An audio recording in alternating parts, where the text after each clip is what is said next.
Peace and love to you all out there. Hello, Nasha. And more importantly, hello to you, dear Gnatostorms.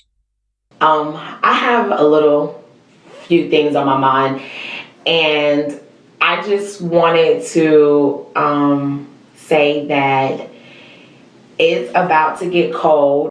Yeah, that's called winter.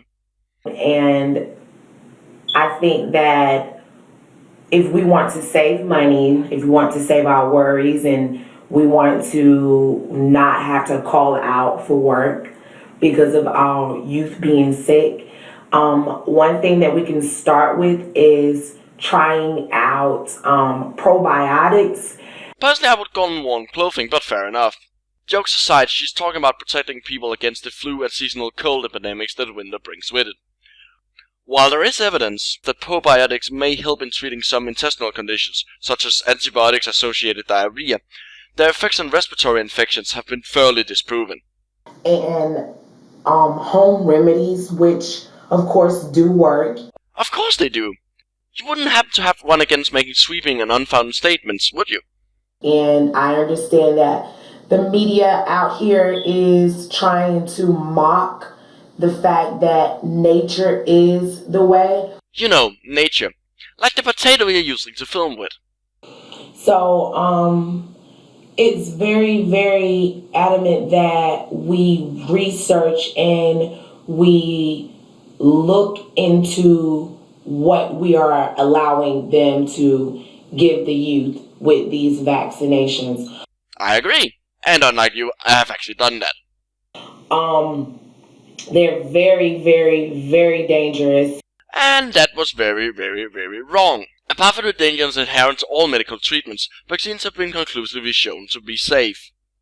And if you don't want to take the time out to say, hey, I'll get something to stop my child from getting them and allow them to still be in school, then at least realize what you are allowing your child to receive. You mean immunity to the flu strains of that year and a couple of weeks of education? We do know a little bit about the fact that it is giving them a little bit of the virus. We know quite a lot about that, actually. And in the case of flu shots, you're actually getting an annotated virus, not just a bit of one. But come on, if you're worried about them getting the virus, why would you allow them to take the chance of getting a little bit of it? Like, it just doesn't make sense. It would if you had done that research you talked about. But I guess it's a fair question. The pathogens in vaccines aren't exactly like their disease-causing relatives. What's injected is either a version of the pathogen, which has been made unable to properly infect you, or only certain parts of a pathogen. And the base of fear is ignorance. Do know that. When we don't know, we fear and we just go off without thinking.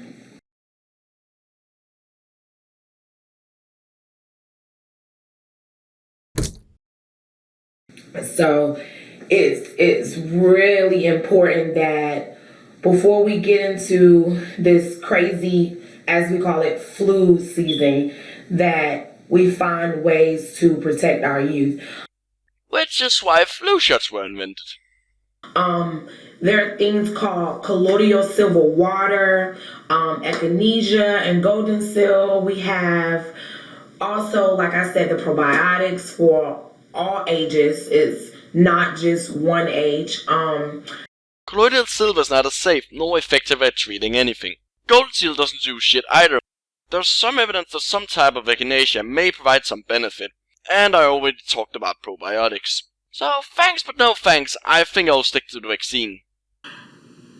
I do say please stay away from the Benadryl, the whatever, any type of cough syrup to, eliminate any colds per se that your child may have. There are ways to protect them.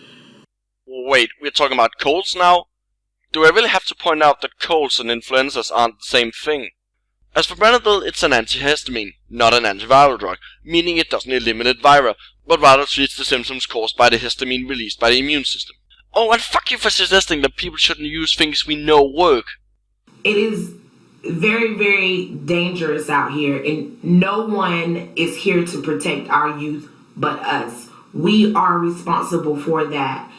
And the fact that they are putting things to cause a baby or even a child to not be able to reproduce once they get older, that should be a wake-up call that they don't care about us. Oh, for fuck's sake. Of course vaccines don't cause sterility. This should be pretty fucking obvious by infertility rates not having skyrocketed after vaccines were introduced. And by the fact that the oh so ominous they use vaccines themselves. So, please know that vaccines do cause a lot of diseases that we have. One of the main things that I realized a long time ago, that autism is caused by it. Some people say, oh, it has a little bit to do with it. It has so much of all of it. It has nothing to do with it. And if you had done that research you talked about, you would know this. A lot of time and money have been wasted on a lot of big studies because morons like you keep spreading this autism bullshit. Because if your child is not born into the world with it, which I have not seen a case of it. Why would you have?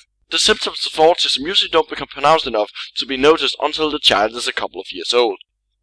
And later on develop these signs and symptoms, then that means it has something to do with what happened once they came out, meaning something to do with your doctor. How the fuck does that follow? What? Ignoring for a moment that autism is known to be highly hereditary, it could be caused by any number of things other than what a doctor did to a child between birth and diagnosis. And I'm so pro home births. I do not recommend you to be laid out on a table like a lab rat to give birth to your baby. Yeah, don't go to a place where there are people capable of helping you and your child in case of complications. Don't do that. I do believe that gravity can help you as much to bring forth your child. I'm guessing you're talking about standing births, and I have to admit, based on my experience with the female genitalia, I didn't think standing up would be of much help, but reading the literature it seems that there might actually be some benefit to it. What? There's nothing wrong with a little goo and girl action. If it makes you feel any better, we use protection. Acid protection, that is. Look, can we just move on to the next clip, please? So, like I said, the mothers who are just about to give birth and are going to have to be put in the situation where they have to allow their child to get vaccinated, I really, really do recommend that you research, please. Yes, please do research. But don't get your information from random people on YouTube or alternative medicine crackpots. I'm going to need a drink after this, but before I do that I would like to thank you for watching. So, thank you!